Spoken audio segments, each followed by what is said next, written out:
Bonjour et bienvenue sur la cuisine d'Elimoucha. Après le succès qu'elle a eu la vidéo des recettes salées avec du pain de mie, aujourd'hui je reviens parmi vous avec des recettes sucrées à concocter avec les quelques tranches de pain de mie en sachet qui traînent bien trop souvent dans votre cuisine. Découvrons les recettes ensemble. Je commence la vidéo par un framboisier de pain de mie, hyper facile et rapide à réaliser. J'ai coupé les tranches de pain de mie en deux. Et là, j'ai commencé par l'imbiber les tranches de pain de mie dans du coulis de framboise. Puis je vais les placer dans une assiette. J'ai mis de la crème chantilly dans une poche à douille. Une crème chantilly réalisée selon ma recette à la mascarpone et à la vanille. Et là, je l'ai mise dans une poche à douille et je suis venue décorer les tranches de pain de mie et je vais venir déposer par-dessus des framboises. Je reprends deux petites tranches que je vais venir imbiber à nouveau dans le coulis de framboise. Le coulis de framboise, soit vous l'achetez tout fait ou vous le réalisez maison.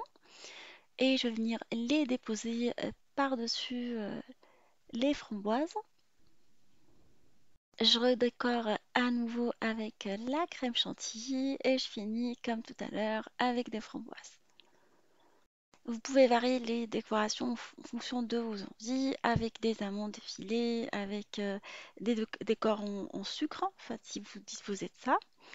Ce gâteau peut vraiment vous sauver la vie si vous recevez du monde et vous n'avez rien dans le frigo sauf des framboises congelées. Vous pouvez l'improviser rapidement. Toujours avec du pain de mie, je vous propose de réaliser cette fois-ci des tartelettes hyper faciles à réaliser. Je commence par découper des ronds que je vais enfoncer dans un moule à tartelettes. Et je vais garnir mes tartelettes avec de la crème pâtissière. Honnêtement, je ne me prends pas la tête. Pour la crème pâtissière, je le réalise avec la poudre de crème pâtissière instantanée Elsa. Et je la mets après dans une poche à douille, une fois bien refroidie, et je garnis mes tartelettes avec. Je vais tasser la surface, une fois bien garnie, et je vais venir déposer quelques fruits dedans. Alors j'ai choisi des poires en sirop ainsi que des pêches. Vous mettez les fruits de votre choix. Et je vais les faire cuire dans un four préchauffé à 180 pendant une quinzaine de minutes. Moi, ça m'a pris 16 minutes, exactement. Je vous propose une nouvelle recette de pain perdu aux fruits rouges réalisée avec du pain de mie. Je mets le pain de mie dans un saladier et je vais les mettre grossièrement avec les mains et je vais venir verser du lait froid dessus. Dans un saladier, je vais battre les œufs avec du sucre ainsi que du sucre vanille et je mélange le tout à la fourchette jusqu'à ce qu'on obtienne un mélange bien mousseux. J'ai réparti le pain déjà mouillé dans un plat à long four, un moule à gratin. Et là, je vais venir verser dessus les œufs mélangés avec le sucre et la vanille. Je répartis le tout à l'aide de la fourchette. Une fois la surface bien égalisée, je vais venir répartir des fruits rouges dessus. Choisissez les fruits rouges de votre choix. Moi, j'ai pris des fruits rouges congelés parce que ce n'est pas la saison. Je fais cuire mon pain perdu dans un four préchauffé à 180 pendant 25 à 30 minutes jusqu'à ce que la surface soit vraiment bien cuite.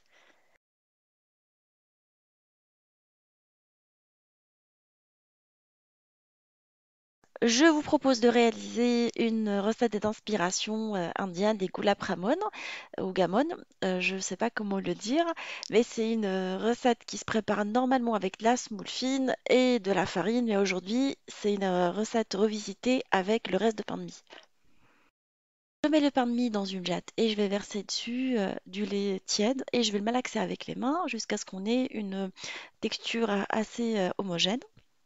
Je vais le parfumer avec du sucre vanillé et je vais continuer à le malaxer en enlevant les petits bouts qui restent entre les mains.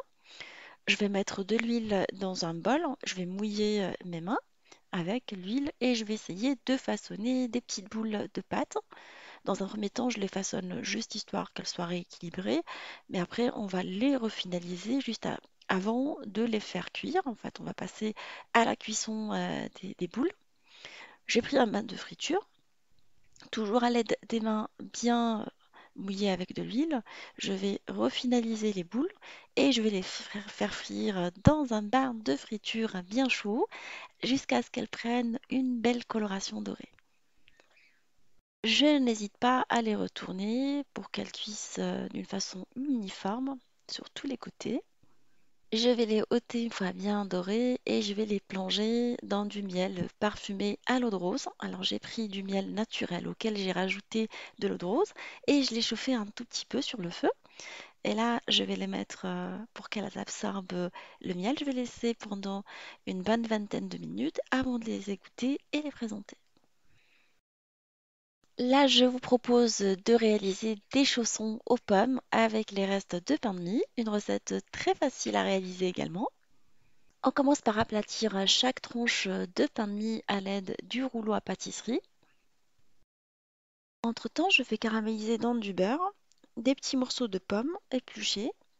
Je vais les parfumer avec de la cannelle et je vais les sucrer et les laisser caraméliser jusqu'à ce qu'elles soient vraiment bien dorées. L'opération m'a pris une dizaine de minutes à feu moyen.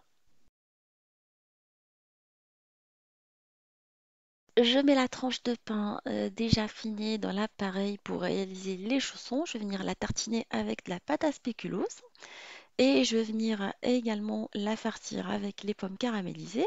Je ferme l'appareil et voilà, j'ai beau petit chausson. Je vais les badigeonner avec du beurre fondu et les faire cuire dans un four préchauffé à 180 pendant une petite vingtaine de minutes. L'opération m'a pris 18 minutes.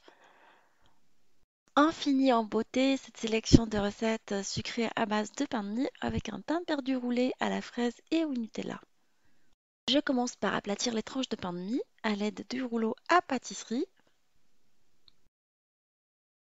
Au niveau de l'extrémité supérieure du pain, je vais étaler du Nutella et je vais venir y déposer quelques fraises. Vous pouvez les remplacer par des bananes si vous aimez ça. Et je vais rouler sous forme d'un rouleau. Je vais battre l'œuf avec la crème fraîche jusqu'à ce qu'on ait un mélange euh, en omelette. Et je vais venir rouler mon pain de mie dans ce mélange avant de le faire cuire dans du beurre. Alors j'ai pris une poêle anti-adhésive dans laquelle j'ai mis du beurre et je vais faire cuire mes petits rouleaux de pain perdu jusqu'à ce qu'elles prennent une jolie coloration bien dorée. Une fois bien colorés, je vais les ôter et les mettre sur du papier sopalin pour enlever l'excédent d'huile. On passe à la présentation finale. Alors, mon petit framboisier de pain de mie qu'on peut laisser au frigo jusqu'au moment du service. Mes tartelettes aux fruits. Alors, à la sortie du four, je vais les napper avec du nappage. Alors, j'ai pris du nappage instantané que j'ai réalisé avec du sucre, la poudre de nappage, ainsi que de l'eau, selon les indications du paquet. Et je vais venir les saupoudrer avec un mélange d'amandes et de pistaches. Le résultat est assez bluffant, je trouve. On peut le réaliser également en version salée si vous aimez ça. Le dessert indien.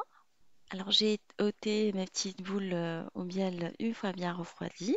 Elles ont bien absorbé le miel, je trouve.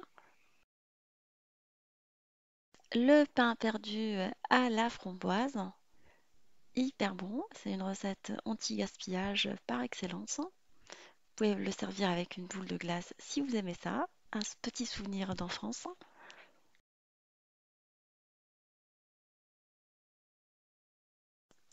Les chaussons aux pommes et aux spéculoos que j'ai saupoudrés avec du sucre glace à la sortie du four, ainsi que le pain perdu réalisé avec du Nutella et des fraises. J'espère que cette sélection de recettes sucrées vous feront plaisir, qui vous aideront à concocter des recettes pour éviter de jeter le pain de mie. Je vous dis, on se retrouve sur la cuisine de Nimoucha avec des nouvelles recettes, un nouveau voyage culinaire et à bientôt. Bisous bisous.